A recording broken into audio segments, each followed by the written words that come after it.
Well, hello, here we are in the chick brooder here at Redgate Farm, and this is where all poultry on the farm starts.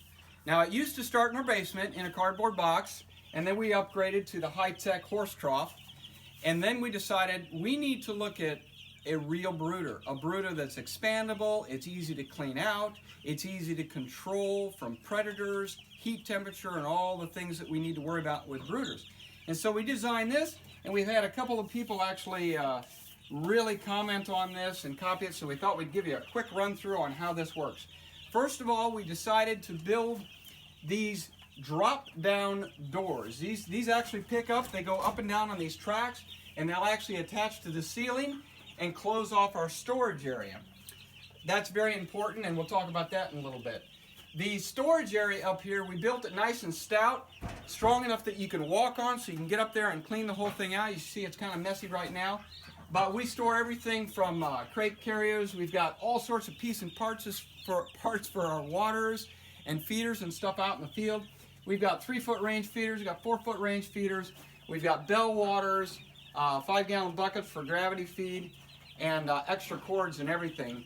That's great because when I'm out in the field and something breaks, I know exactly where to go, or I can tell my kid, run back to the brooder, grab this, and they'll know exactly where it is.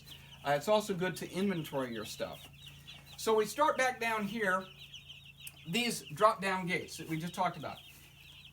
When we slide these up, if this brooder about 32 square feet, and if these chicks get big and they're not ready to move out yet, I can pull these up and give them about 125 square feet in this room. So it's immediately expandable. The other thing I can do is pull these things up, pull everything out of there, shovel it all out, put new bedding down. I can do that in about 45 minutes. So I'll be ready for another batch of chicks in about 45 minutes. It's a great way to make things real easy on yourself. Now, as we go inside the brooder here, first thing you'll see are these are called sweeter heaters. These are infrared heaters. They put off no light at all. They're completely dark, but and this little guy likes me. But they put off infrared heat, and it's very even, very uniform heat. That's very important because a standard heat lamp concentrates the heat in one little spot, and then it cools as it goes out from there. Now, the commercial industry gets rid of that by basically having a lot of lamps all over the place. And you've seen the brooder designs where there's 7 lamps pointing down. That's a lot of electricity and a lot of effort. The heat lamp also is very particular about how high it is or how low it is and how much heat you're getting on the chick. So you've got to be very careful about those heat lamps, and if they fall, obviously they can cause a fire. This is a very uniform heat. The chicks like it because every chick that's under there gets the exact same amount of heat.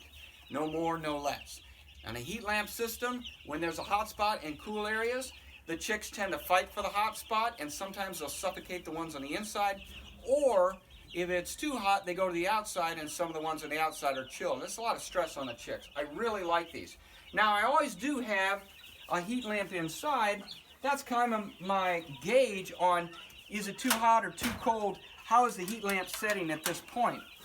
And so if I have that heat lamp on at night, what I'll see is if the sweeter heater is not working well, some of them will come out to the heat lamp, and they'll kind of work their way around the hot spot and the cool spot of the heat lamp. And it tells me that maybe I need to raise or even lower the sweeter heater, but at the same time, I only use that for a couple days. You can see right now it's unplugged because once they're about 7 days old, these meat birds grow fast. They really don't need it. I start to cool them off by raising the sweeter heaters. Now, also in here, I've got range feeders, and I'm looking at linear feed space. So I've got about 168 inches because I got a 3-foot and a 4-foot in there, and that's just about enough for these chicks. Feed space is important, and I talk about that out in the field also, because as they grow, you want to make sure that when I feed them and they rush to the feeder, especially when you're in a restricted feeding regimen, which is what I use on day 7 to 28, when they rush to the feeders, the big hardy ones are going to get there. The little runts are going to get pushed out, and you're going to get very unequal growing. So I want to make sure that every chick has its own space on the feeder. I also want to make sure it's the right height.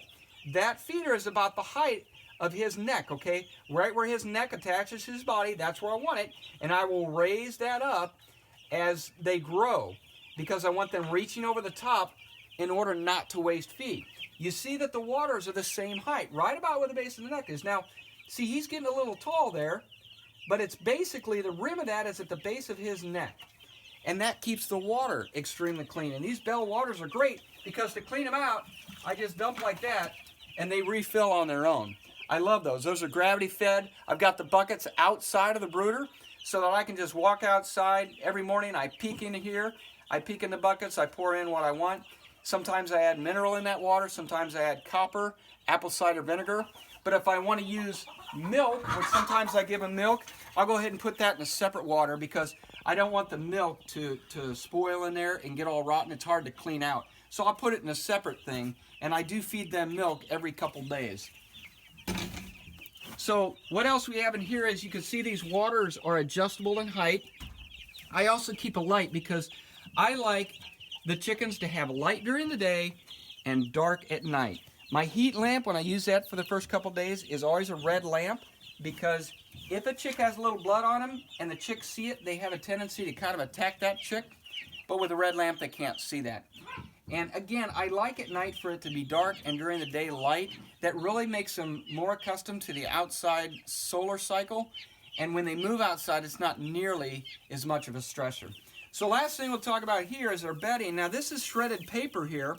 We collect shredded paper from all over town. People run here and drop it off for us. Danielle's going to pan back to our pile of shredded recycled paper, okay? And that is a mess. But people basically drop this off in our driveway, and we use this. Now, the thing about paper is you don't want the long, stringy shredded paper because the chicken's legs will get tied up in it, and it's stressful for them. You don't want to stress them. Get the little stuff. The other thing is typically, hey, you need to get back in there, buddy. Typically, you want the shredded paper to be mixed in with shavings or peat moss, or there's a lot of other things that you can have it mixed in with, but the paper itself tends to mat down, especially when it gets wet, okay? So if you put some more aggregate in there, like shavings or mulch or pine needles or leaves or something like that, it keeps it from matting down, and we found much more success with that. But I tell you what, that paper can make a bag of shavings, which is expensive, go 2 to 3 times longer than it normally would. These little guys really want to get outside. They've got one more week before they head outside, and as you can see, they're growing pretty quick here. Now, what do we do with this bedding once we're done? Well, they're pooping and peeing and stuff on that bedding, and as it grows, these things go up the track and grow with it, and it gets deeper and deeper. It's called deep bedding, and it begins to heat up and decompose right there on the floor. So when wintertime comes or early spring, that floor is hot, and it can be up to 120 degrees in that floor. It's actually a heater from below, which is very nice. And in the springtime, when we pull it out, it's great compost. We pull it out, let it compost a little bit more outside, and we use it on the gardens. Come on, buddy. You guys belong in here, and we belong out here. Let's go ahead and shut this door. And I think that's all we have for the brooder here at Redgate Farm. Hello, we're out here in our poultry transition area. Now, it used to be a rabbit pen. We used to raise rabbits, and when we began to disassemble it, we realized this is a great pen. It has 2x4 woven wire on the edges of it, so the small poultry can't get through it.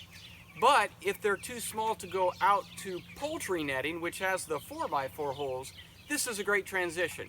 It gets them outside, gets them used to sunlight, picking up bugs, picking at leaves and grass, flipping up sticks, the day and night cycle, the hot, the cold, the different temperature extremes away from the heat lamps.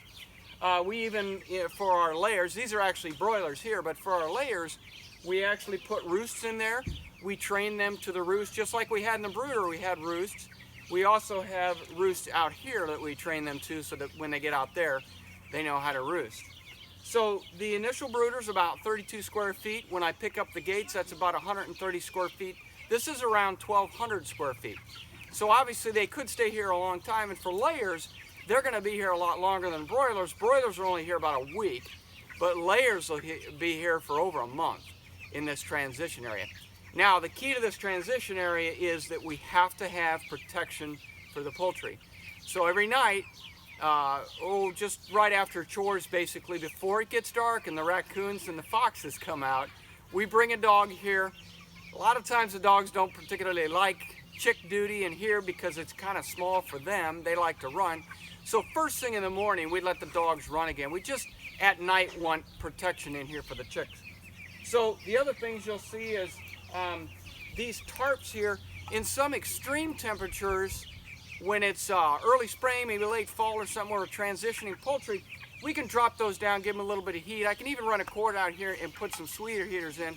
But generally, I like them to acclimate to the outside temperature, so I don't do that very often.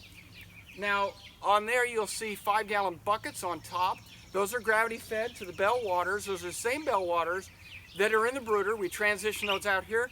They're the same waters that actually go out to the chicken coop. So we always keep the waters the same. Now the feeders change a little bit from the range feeders that you see here to the PVC feeders. That's not much of a transition for the chicks, but the waters, they always know where that water source is because we always use the same bell waters. And like I had said before, they're very easy to clean, so I really like using those.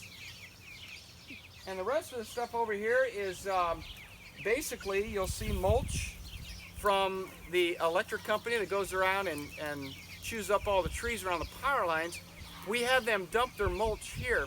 So when I transition poultry through here, because it's so shaded by this big maple tree here, the grass doesn't grow very thick in here.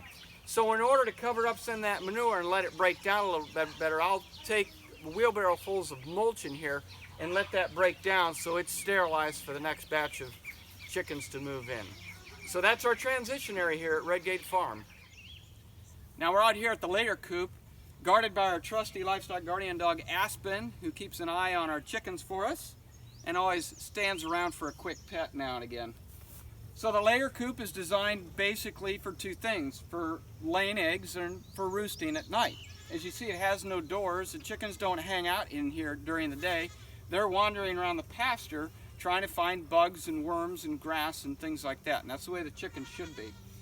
So this actually still moves every 2 days, not that the chickens get access to different areas, but it moves so that their manure is spread throughout the pasture and we don't get dead spots in the pasture. On this side, we're on the nest box side. These nest boxes are in groups of 7 and we can remove them for their winter housing. When we put them in the barn, we could take those out and that way they have the same nest box year round and they're used to it. Right now we only have 3 sections in here because we don't have a whole lot of chickens out on pasture. But these little chickens, they lay all sorts of different types of eggs here. We've got white eggs, we got light brown eggs, we got semi-chocolate eggs, we got some green eggs and blue eggs. And some people ask, do they taste different? And the answer is no, they don't taste any different. And the only reason they're different colors is because they come from different breeds of chicken. And there's different ways to tell what color egg they lay, but one thing is if you look at some of these chickens, you'll see a white earlobe, and that is generally a white egg. So there's a couple of tricks with that. But these eggs are completely clean, you can see. There's nothing on them at all. So when you keep them out in pasture, these eggs stay super, super clean. And they actually have a coating on them. It's called a bloom. And that coating protects the eggs from getting dirty on the inside because remember, there's a little life in there. And that little life has to be sterile in order to grow. So these chickens that lay out in the wild or lay out here have a protective coating on the shell so the embryo is protected. So if you don't wash these eggs, it'll keep that bloom on there and they'll be perfectly fresh. So you can leave them on your counter, you don't need to refrigerate them. The reason we refrigerate them in the U.S.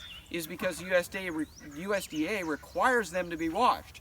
There are other countries that do not allow them to be washed because if you wash them, you destroy that protective bloom. So if you go to another country and the eggs aren't in a refrigerator, don't worry about it. They're perfectly safe.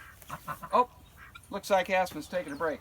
We're going to wander down to the other end and look at the roost and the watering system.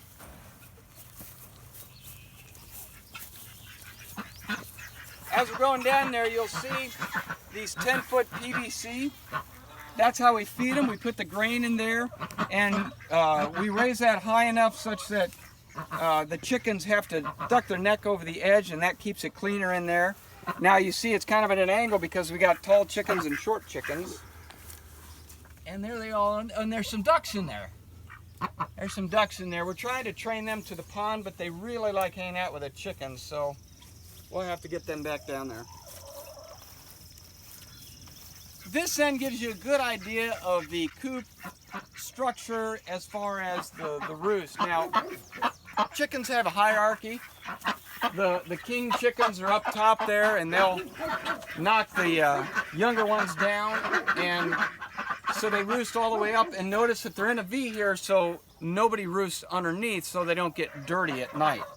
We have a 30-gallon water tank here that is gravity fed into a bell water here, and we put things in there like apple cider vinegar and copper sulfate and things that will improve their digestive system to help digest food and keep parasites out of their gut too.